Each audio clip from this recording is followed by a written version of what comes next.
In a world that never stops talking at us, our minds are constantly absorbing information, scroll after scroll, headline after headline. Most of it is designed to trigger emotion, urgency, outrage, fear. And yet we wonder why we feel anxious even when nothing in our immediate life is wrong. This is not an accident. It's programming. But once you understand how your subconscious mind processes what you consume, you can start to reprogram it, to reclaim peace, focus, and emotional freedom. Today, we're breaking the cycle of negative thought patterns fueled by the news and social media. Let's start with an uncomfortable truth. Your brain has not evolved for the digital age. Your subconscious is ancient. It was designed to notice danger, store emotional memories, and react quickly to threats. That's what kept our ancestors alive when predators lurked in the dark. But today, the predators aren't lions or wolves. They're algorithms. Algorithms that exploit your brain's natural bias toward negative information. Psychologists call it the negativity bias. It means your brain gives extra weight to anything that feels threatening or emotionally charged. That's why one negative comment online hits you harder than 100 positive ones. And it's why alarming news stories stick in your mind long after the screen goes dark. Each time you doom scroll, your subconscious is quietly cataloging fear, outrage, and division. Think about it like this. Your subconscious is the soil, and your attention is the seed. Whatever you repeatedly focus on takes root and grows. When you feed that soil with alarming headlines or endless comparisons on social media, the subconscious doesn't know it isn't your personal reality. It reacts as if danger is directly in front of you. Stress hormones rise. Neural pathways associated with worry strengthen. And over time, that stress turns into identity. You start seeing the world through a lens of anxiety and defensiveness. You don't even need the news to feel it anymore. Your brain has internalized the pattern. That's what neuroscientists call neuroplasticity, the brain's ability to rewire itself based on repeated thoughts and experiences. It's both the problem and the solution. If the subconscious learned fear, it can also learn peace. If it absorbed chaos, it can be retrained to expect calm. So how do we break that cycle? It begins with awareness. Until you see the pattern, you're living inside it. The next time you find yourself scrolling, pause for a second. Ask a simple question. What emotion am I feeding my subconscious right now? That question alone interrupts the automatic loop. You bring the habit from the subconscious into the conscious. And in that moment of awareness, transformation begins. But awareness is only step one. Step two is reprogramming through intentional input. The subconscious mind is most impressionable when we're relaxed, especially right before sleep and right after waking. When brain waves slow into alpha and theta states, the filter between the conscious and subconscious mind opens. That's the perfect window to plant new, empowering thoughts. Try this experiment tonight before bed. Instead of checking your phone or watching late-night news, turn off all screens 30 minutes early. Sit somewhere quiet and take a few deep breaths. Then ask yourself, what do I want my mind to believe about the world and about myself? Maybe it's, I am safe. I am capable. I am focused on what I can control. Repeat it slowly. Breathe it in. You are giving your subconscious a new message to work with while you sleep. Over time, repetition rewires the neural circuits of fear and replaces them with resilience. Let's take this from theory to real life. Consider Maya, a graphic designer who used to start every morning with breaking news alerts and social media. Before breakfast, her mind was already racing.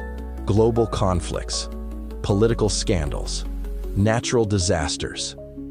She noticed that even on peaceful days, her body stayed tense, as if waiting for bad news. After learning about mental reprogramming, she decided to change her routine. Instead of grabbing her phone, she'd start with 10 minutes of journaling, writing what she was grateful for and what she intended to create that day. At first, it felt small, but within weeks, something shifted. She felt calmer, more focused. The world didn't change, but her programming did. That's what this work is about. You can't always filter the world, but you can filter your focus. Step 3 is designing your digital environment with the same intentionality you'd use to design your home. If you walked into a room that made you anxious, you'd redecorate it. So why not do that digitally? Unfollow accounts that spark constant comparison or outrage. Mute notifications that interrupt your focus. Follow creators and channels that educate, uplift, and expand you. Every post you consume is an affirmation, either by accident or on purpose. Make them count. Now let's go inside the brain for a moment. When you consume emotionally charged information, your amygdala, the threat detection center, fires up instantly. It signals your adrenal glands to release cortisol and adrenaline. That ancient system is meant for short bursts of action, not for endless digital stress. Meanwhile, your prefrontal cortex, the logical part of your brain, gets hijacked. It becomes harder to think clearly or make rational decisions. But with consistent mindfulness and reprogramming, this balance can be restored. Meditation and controlled breathing activate the parasympathetic nervous system, telling the brain it's safe again. In that safety, the prefrontal cortex regains control, guiding thought instead of reacting to it. Over time, this rewires the brain's emotional circuitry. You no longer ride the roller coaster of every headline. You observe it, grounded. Let's talk about practical daily strategies that accelerate this shift. First, information fasting.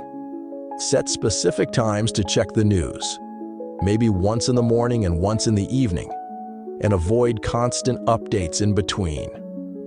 Your subconscious thrives on rhythm and predictability, not chaos. Second, language awareness. Pay attention to how you describe the world.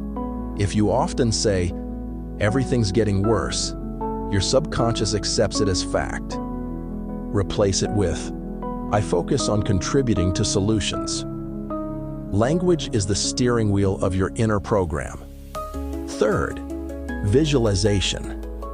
Each morning, visualize yourself calm, grounded, and focused while engaging online. Imagine scrolling past negativity without absorbing it. The subconscious doesn't distinguish vividly imagined experiences from real ones.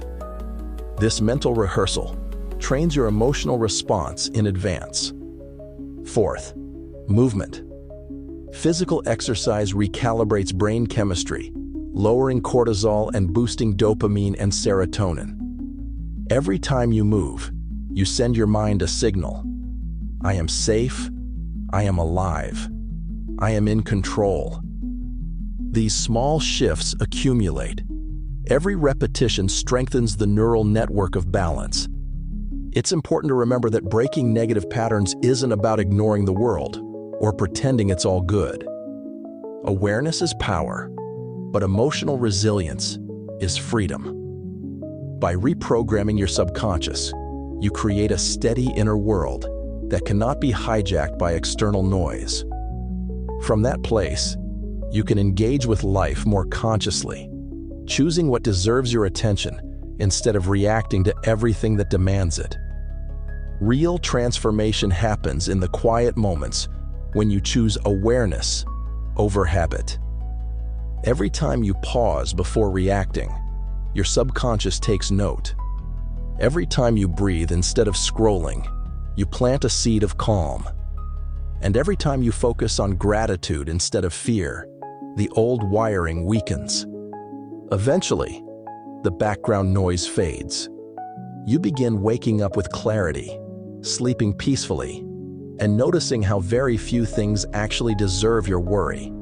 That's not denial. That's sovereignty over your mind.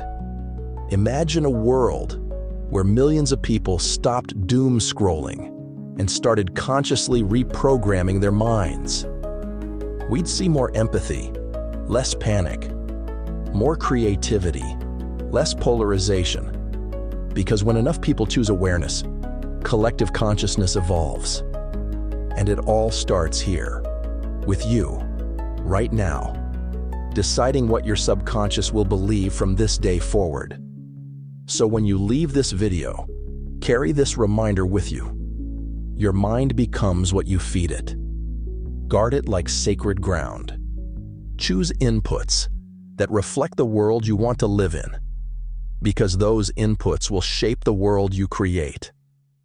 Thank you for taking this time to expand your mind and protect your peace.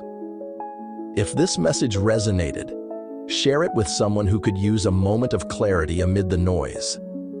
And remember, your power lies not in controlling the world, but in mastering the lens through which you see it. Until next time, keep reprogramming, keep rising, and keep your mind free.